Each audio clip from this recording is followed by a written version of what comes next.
নমস্কার, Rishibani institute of Vedic অ্যাস্ট্রোলজির পক্ষ থেকে স্বাগত জানাই আজকের জ্যোতিষ আলোচনায়। আমি শান্তনু আপনাদের সঙ্গে। আলোচ্য বিষয় পুনর্জন্ম। প্রত্যেকটি রাশি, প্রত্যেকটি মানুষ, প্রত্যেকটি ব্যক্তি, প্রত্যেকের মধ্যেই একটা প্রশ্ন থেকে যায়, আগের জন্ম কেমন ছিল। আমরা প্রত্যেকেই কিন্তু আগের জন্ম সম্পর্কে কিছুটা কৌতূহল প্রকাশ করি এবং বিশ্বাস করতেই হবে আমাদের যে জন্ম কুণ্ডলী, তাকে এখন আমি প্রারব্ধ কুণ্ডলী বলা শুরু করেছি। এই কুণ্ডলীতে কিন্তু আমাদের পূর্বজন্মের কর্ম এবং কর্মফলের হিসেব থাকে। প্রত্যেকটি গ্রহ আমাদের পূর্বজন্মের কর্মের সঙ্গে সম্পর্কিত, কিন্তু ওয়ে অফ ট্রান্সফরমেশন, পূর্বজন্ম থেকে এই জন্মে জন্মান্তর, এই বিষয়টিকে কিন্তু রাহু, কেতু, শনি, এই ধরনের গ্রহগুলির সম্পর্ক অনেক অনেক বেশি। রাহু কেতু এই ক্ষেত্রে ইন্ডিকেট করে কালের সঙ্গে ট্রান্সফরমেশন, অর্থাৎ বিচ্ছিন্নতা, একটি অঙ্গ থেকে পৃথক হয়ে আরেকটি অঙ্গে প্রবেশ। শনি ইন্ডিকেট করে কর্মফল। তাই রাহু, শনি, কেতু কম্বিনেশনের মধ্যেই দিয়েই আমরা কিন্তু পূর্বজন্ম সম্পর্কে ধারণা প্রাপ্ত হতে পারি। আর পূর্বজন্ম সম্পর্কে প্রাপ্ত এই ধারণা বর্তমান জন্মের কর্মকে নিয়ন্ত্রণ করে, এই বিষয়ে কিন্তু কোনো সংশয় নেই। বেশ কিছু মানুষ যাদের জন্মকুণ্ডলিতে কেতু শনি কম্বিনেশন দেখতে পাওয়া যায়, তাদের মধ্যে কিন্তু কিছু অদ্ভুত ক্ষমতাও দেখতে পাওয়া যায়।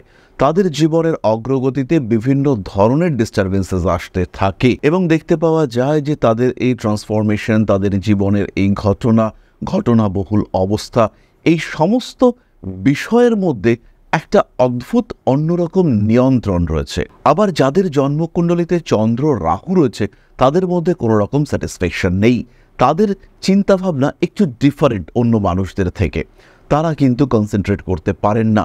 তার মানে তাদের পূর্বজন্মের স্মৃতি, সেগুলো কিন্তু তাদেরকে বারবার তাড়া করে বেড়ায় এবং স্যাটিসফ্যাকশনের অভাব, সেটাও কিন্তু দেখতে পাওয়া যায়। যাদের জন্মকুণ্ডলিতে চন্দ্র শনিযুক্ত, তারা কিন্তু প্রাচীনপন্থী মানসিকতা ত্যাগ করতে সহজে পারেন না। তো এরকম বিভিন্ন বিষয়, এগুলো কিন্তু আমাদের পূর্বজন্মের সঙ্গে সম্পর্কিত এবং আমরা বুঝতেও পারি না। বহু মানুষের ক্ষেত্রে গবেষণায় দেখতে পাওয়া গিয়েছে যে অল্প বয়স পর্যন্ত, 8 বছর 10 বছর এরকম বয়স পর্যন্ত পূর্বজন্মের স্মৃতি থেকে যায়, কিন্তু তারপরে ধীরে ধীরে বর্তমান জন্ম, বর্তমান পরিবেশ পরিস্থিতি, পারিপার্শ্বিক অবস্থা ধীরে ধীরে তার অবস্থাকে পরিবর্তন করে এবং তার সঙ্গে সঙ্গেই মানুষের সেই স্মৃতি, পূর্বজন্মের স্মৃতি, সেগুলো কমতে দেখতে পাওয়া যায়। 10-12 এরকম বয়সের পর থেকে আস্তে আস্তে এই স্মৃতিগুলো ইনঅ্যাক্টিভ হয়ে যায়। কারোর ক্ষেত্রে এই স্মৃতিগুলো কিন্তু ভীষণভাবে থেকেও যায়। আজকে আমরা আলোচনা করব সিংহ রাশির বিষয়ে। কালপুরুষের পঞ্চম রাশি, এবং এই পঞ্চম মানেই হলো ক্রিয়েটিভিটি, পঞ্চম মানেই ট্রান্সফরমেশন, পঞ্চম মানেই কিছু অর্জিত বৈশিষ্ট্য। সিংহ রাশি বা লগ্নের মানুষরা সাধারণত একটু বেশি প্র্যাকটিক্যাল হয়ে থাকেন।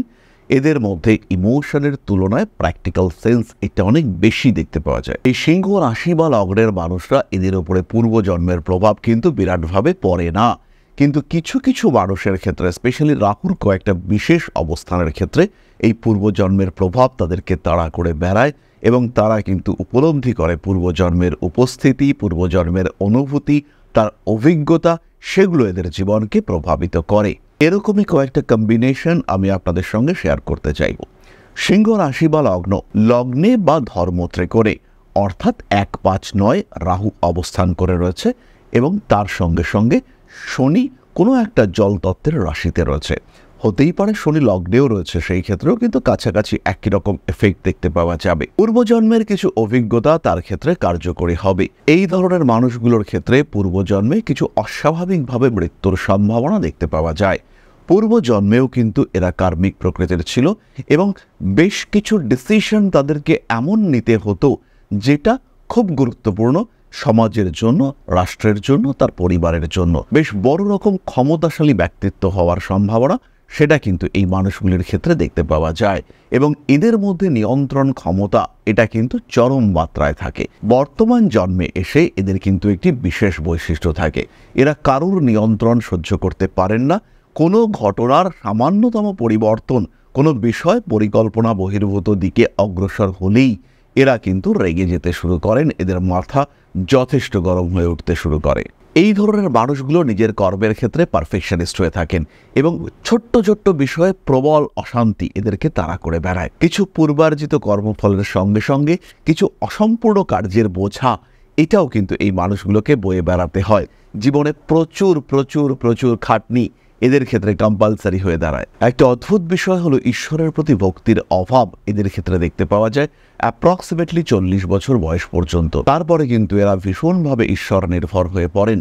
প্রত্যেকটি কাজের ক্ষেত্রে সিস্টেম ফলো করার চেষ্টা এদের মধ্যে বাড়তে দেখতে পাওয়া যায়। আবার যদি সিংহ রাশি বা লগ্নের মানুষদের দ্বিতীয় রাহু দেখতে পাওয়া যায় এবং শনি যদি এদের ক্ষেত্রে দশমে কিংবা নবমে কিংবা একাদশে অবস্থান করে থাকেন, ইনফ্যাক্ট যদি তৃতীয় শনি তুঙ্গ শনি অবস্থান করে থাকে, সেই ক্ষেত্রে এরা কিন্তু পূর্বজন্মে খুব শান্তিপ্রিয় ব্যক্তিত্ব ছিলেন এবং তারই সঙ্গে সঙ্গে এদের মধ্যে কিছু স্পিরিচুয়াল অ্যাক্টিভিটিস সেটাও ছিল।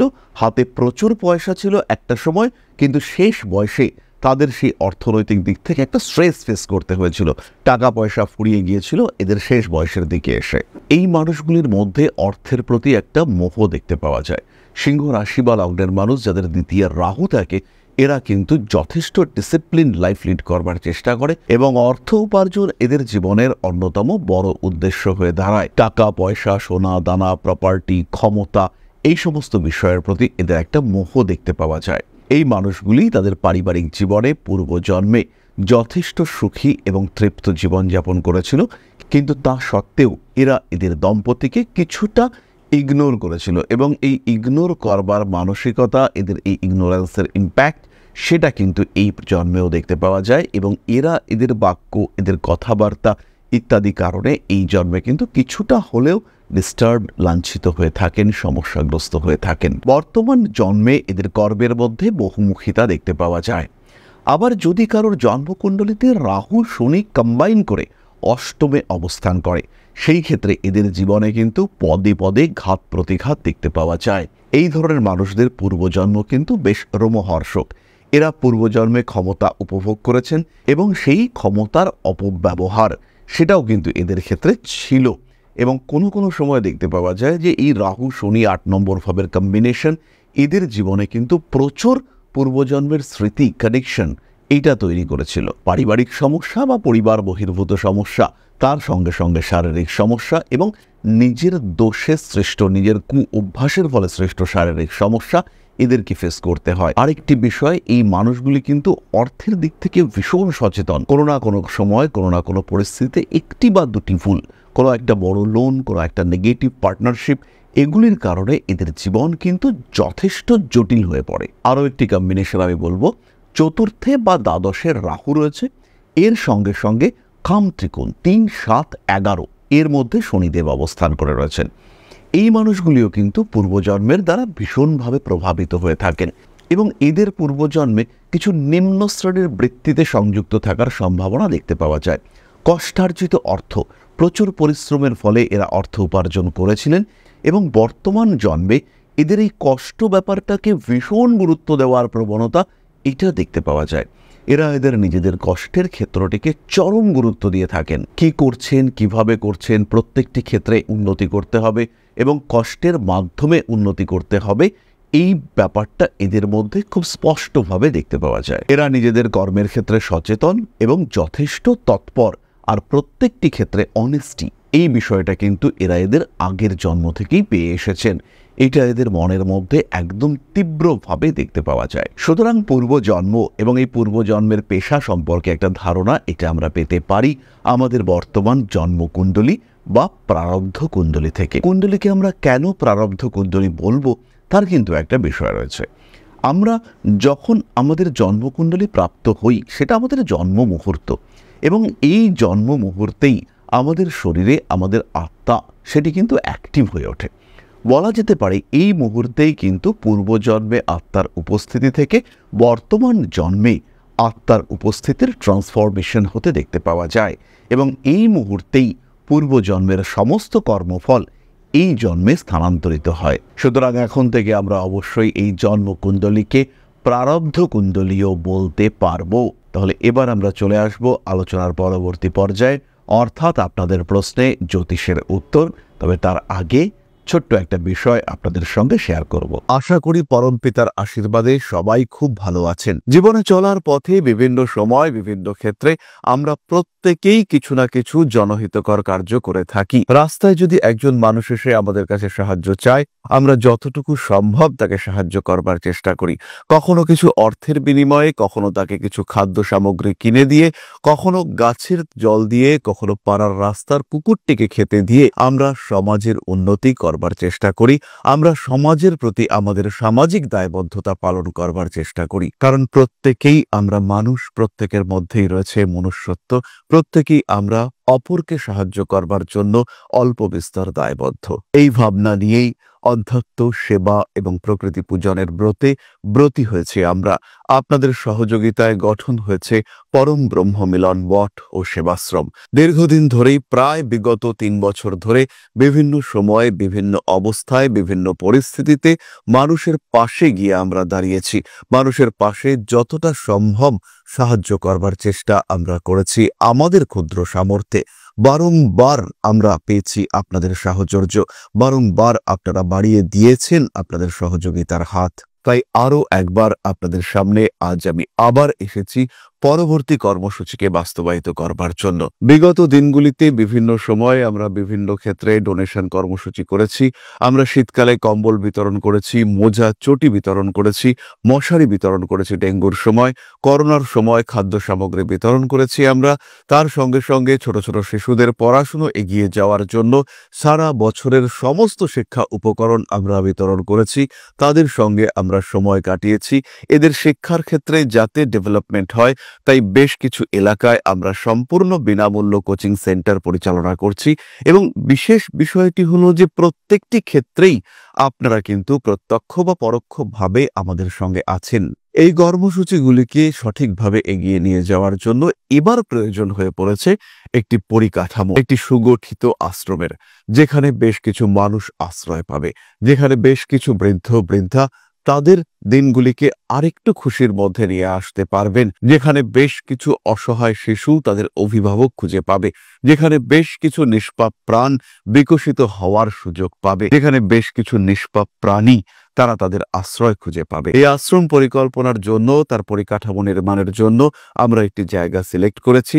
সেই জায়গাটি ক্রয় করবার জন্য প্রয়োজন বিপুল অর্থের, যেটি কেবলমাত্র আমাদের প্রচেষ্টায় সংগ্রহ করা অসম্ভব। তাই আপনাদের প্রত্যেকের কাছে ছোট্ট অনুরোধ, প্রত্যেকেই অল্প অল্প করে এগিয়ে আসুন। প্রত্যেকের বিন্দু বিন্দু অনুদানে একদিন সিন্ধু স্বরূপ গড়ে উঠবে পরম ব্রহ্ম মিলন মঠ ও সেবাশ্রম। আমাদের প্রত্যেকের স্বপ্ন সমাজের জন্য কিছু করে যাওয়ার, সমাজকে উন্নততর পর্যায়ে নিয়ে যাওয়ার এই যে প্রচেষ্টা, এই যে ইচ্ছে, এই যে উদ্যম, এই উৎসাহ বাস্তবায়িত হবে আপনাদের সহযোগিতার মাধ্যমে। তাই আপনাদের প্রত্যেকের কাছে স্বনির্বন্ধ অনুরোধ, যতটুকু সম্ভব, যতটুকু সামর্থ্য, হতেই পারে অতি ক্ষুদ্র সেই সামর্থ্য, কিন্তু এসে পাশে দাঁড়ান।